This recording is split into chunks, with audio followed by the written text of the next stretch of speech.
Hey y'all, my name is Axixa. I'm born and raised PG County, but I got my artistry truly started and rooted in Baltimore, so I love both areas. Um, let's see. I'm here to share a little bit about what's making me smile.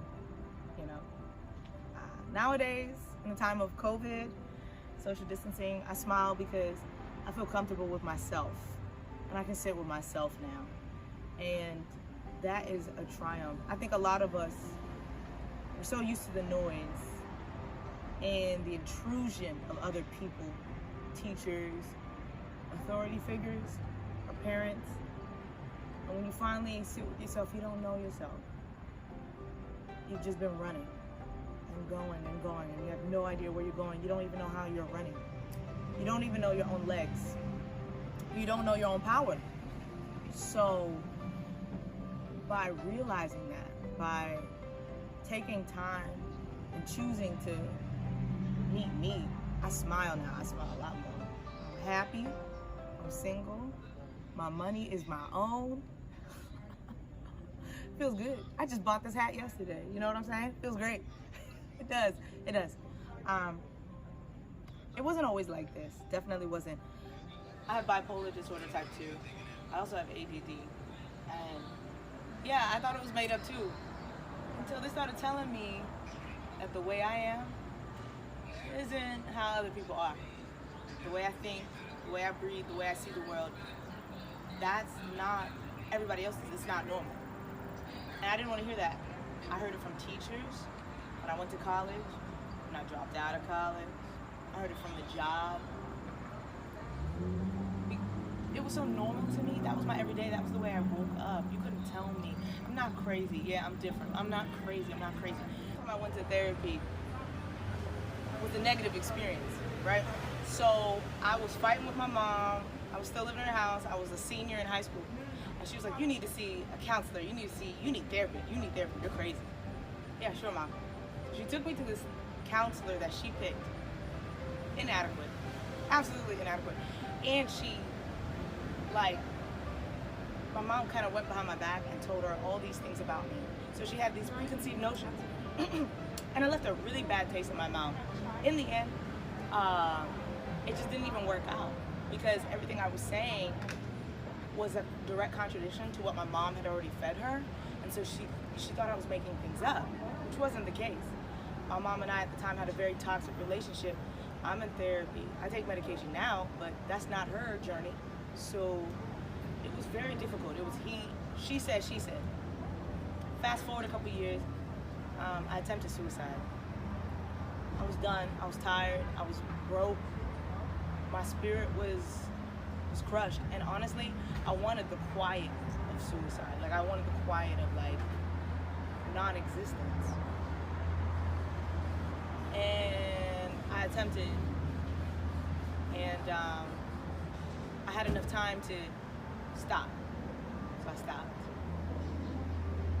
And then the very next day, my mother's dog attacked me, slit my eyelid. It was a miracle that he didn't gouge my eye out. Mom didn't even. She didn't even come up to the hospital that night. So my sister said, it's time for you to go. So she had me move in with her.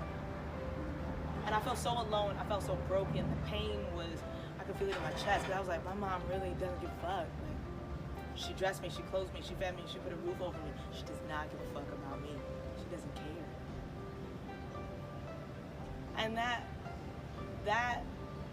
I was alone because my siblings didn't get that same treatment, so they didn't understand.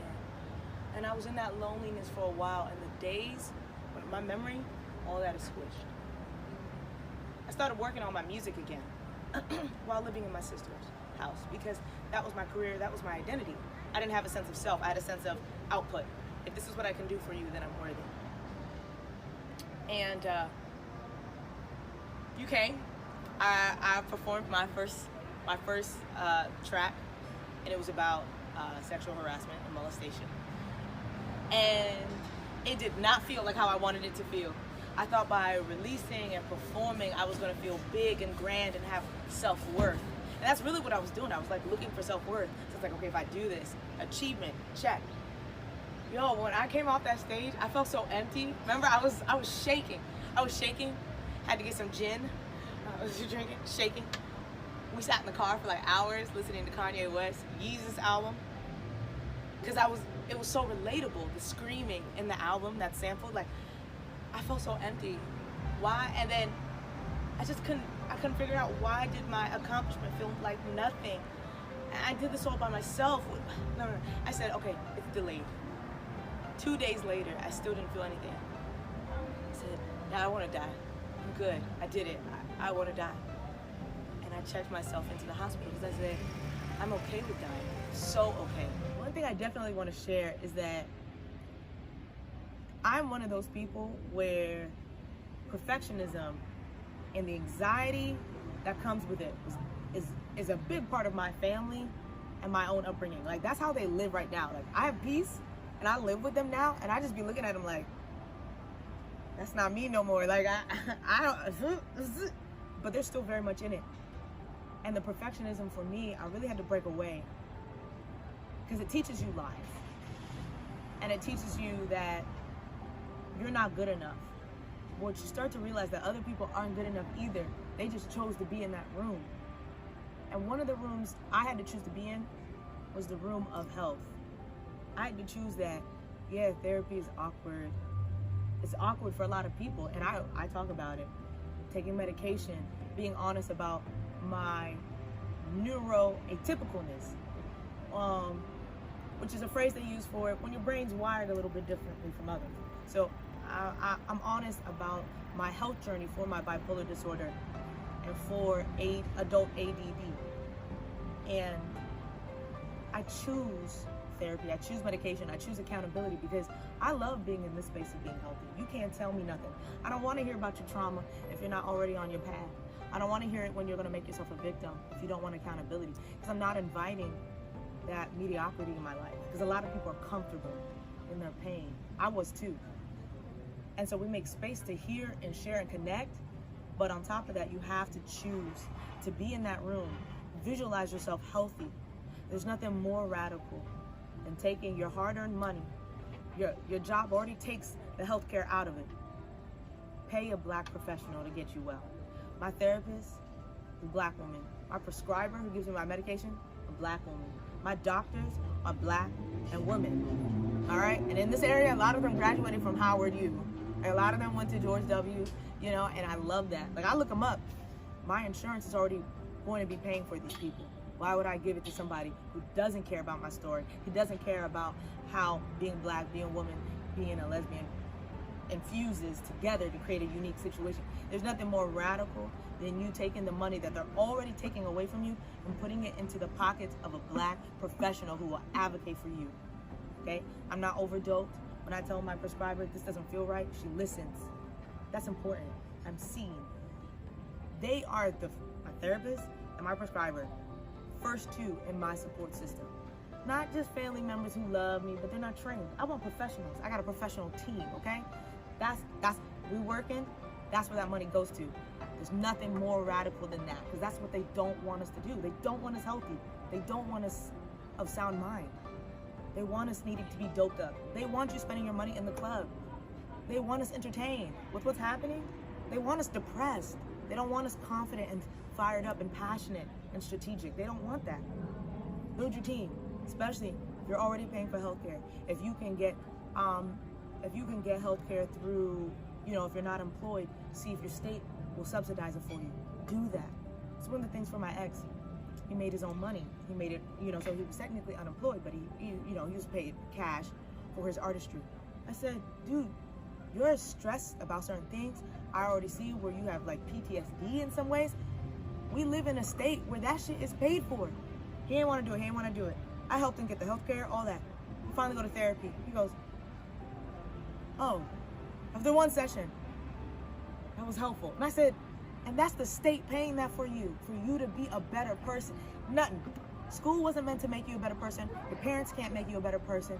No, a pro that went and got a degree to make you better, ain't nothing better than that. So go, get your help. If you don't like your first therapist, you don't like your medical doctor, physical doctor, you find another one. Find another one. find another one. But go, because it will change your life. I have peace.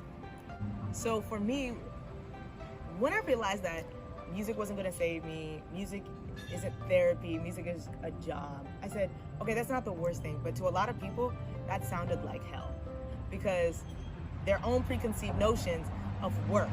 And it's like, no, it's about having balance. So for me, I hear a lot of people come up to me, I love music. Oh my God, you must love being an artist. You must love what you do. I'm like, actually, this is just a side gig. I got bills to pay. So sure, I'll smile, shuck and jive, whatever.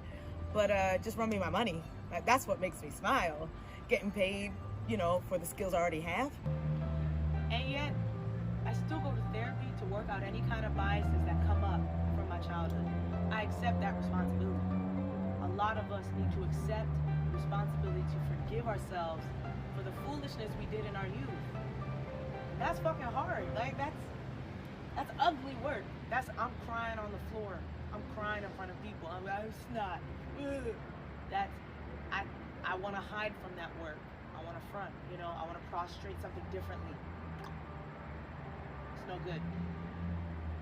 I accept that I can't change the people that I love.